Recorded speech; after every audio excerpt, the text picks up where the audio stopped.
I don't want to play with you anymore.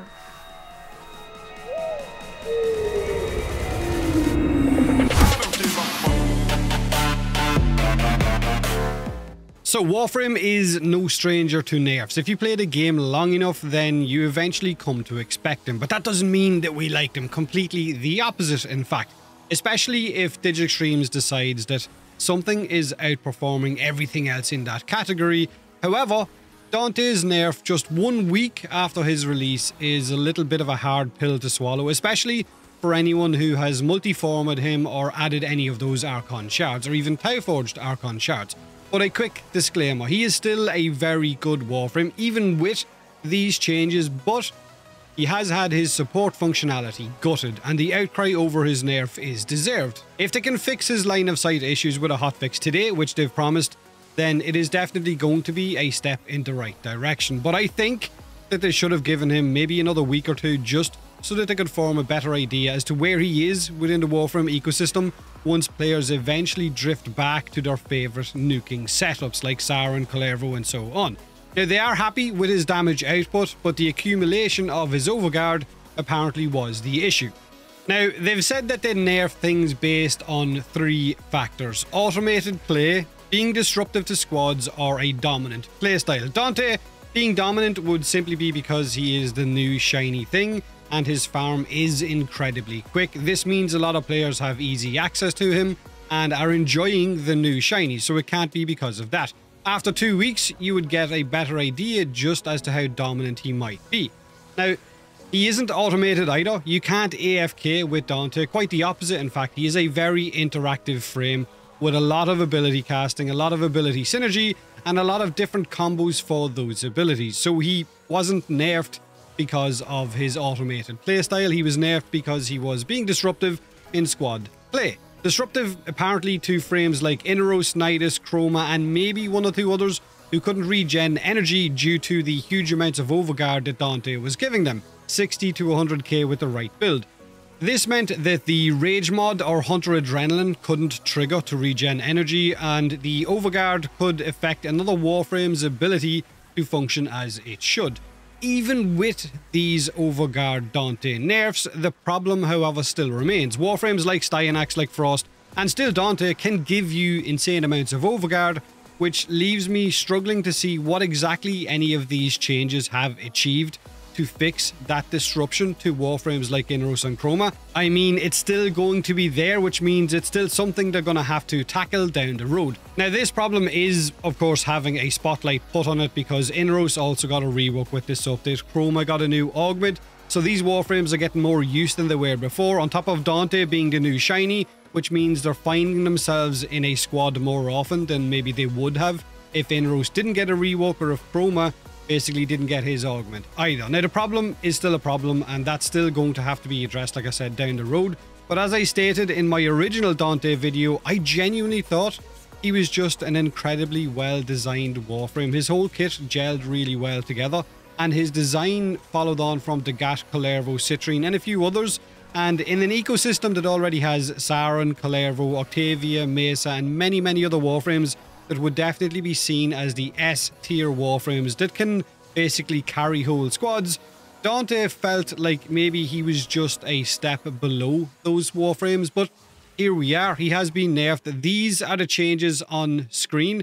His Ward Warden's weapon damage has been buffed by 20%, so the floating book beside you will now be more effective. The final verse of his Tragedy ability, which is the slash-spreading room nuke, that is now affected by line of sight. But we know this is broken, and we'll be getting another hotfix today to fix that line of sight. At the time of making this video, the line of sight is affected by so many different objects, especially on the new tile set. Even enemy bodies are getting in the way of the ability. So if there is a line of enemies, then the enemy at the front will basically block the enemies behind it from being affected by this ability. So that hotfix is apparently rolling out today. Now, his Triumph ability, which is the final verse for giving you huge chunks of overguard, has been reduced from 5,000 to 2,000. That's a 60% nerf to his overguard sharing ability. On my original Dante video, my overguard cast with Triumph gave me 18,000 overguard on the one cast. Now it's just under 8,000, so they've taken an absolute sledgehammer to my overguard, but the overguard cap is still the same, so it's somewhere just under 60,000.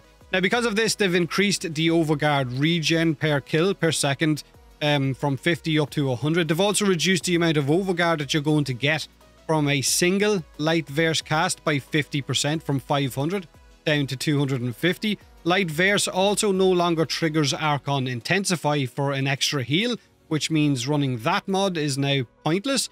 Final versus Page Flight no longer applies increased status damage when hit by those Paragrim birds, which apparently was unintended. So that's pretty much a lot of chunky nerfs to a frame that is only in the game for 1 week and was nowhere near as effective as some of our really top tier frames. He is nowhere near as effective as he was before in relation to spreading overguard for yourself or giving it to teammates. But however, if I'm being 100% honest, I still think he's going to be okay once they fix that line of sight issue with his tragedy cast for, I guess, doing a nuke. Because tragedy's damage and range hasn't been touched, just line of sight absolutely sucks. Don't get me wrong, and it's weird that some Warframes have it in game and others don't. Like I seen a post on Reddit saying, how about we give line of sight to Saren's spores? Let's see how everyone likes that. Imagine line of sight was added to Saren tomorrow. How much of an outcry would there be over that as opposed to what we have with Dante right now? Now you can still instantly get 10,000 overguard with a single cast of Triumph. Cast it more than once if you want to hit your overguard cap. And I ran an elite Archimedia last night. I was invited onto prime time with no sympathy, and he was using Dante, and his overguard kept us topped off at nearly 60,000 for the entire run, while his tragedy was still nuking huge groups of enemies. So he still works, but was his nerf really warranted? Let me know in the comment section below. Like I said, if they can fix that line of sight, he'll be okay, but line of sight is or has been a major issue in Warframe for as long as I can remember. Now on top of the Dante nerf, we also got a handful of nerfs for other abilities in Warframe as well. I feel like the changes we got yesterday gave us more nerfs than I think any other update that I can remember has ever given us.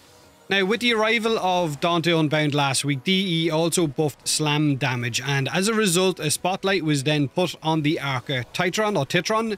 It became an absolute monster. Its slam capacitor charges were giving it insane multiplicative damage, so it would nuke whole rooms and you could just keep going and going and going it. But they've changed that to additive to work similar to how Seismic Wave mod would work, which means its damage output is going to be drastically reduced as well. So if you were enjoying that kind of setup, then it's nowhere near as powerful as it was. Neja, with their new Divine Retribution augment, hasn't escaped the nerf bat either. While Divine Retribution is equipped, Divine Spears will have its range reduced by 50%. This is an ability that doesn't suffer from line of sight, can go through walls, can hit other rooms. Even with that 50% nerf to its range, the Divine Retribution builds that most of us were using were between 40 to 50 meters. So having a good 20 to 25 meters now on the ability is honestly not that bad. Look, I think most of us within the community seen this nerf coming more so than the Dante one. I think we thought the Dante one was just going to be a minor nerf, where it turned out to be the opposite, whereas the Neja Divine Retribution augment was absolutely busted. Now, they've also nerfed a handful of abilities that could still crowd control enemies with overguard.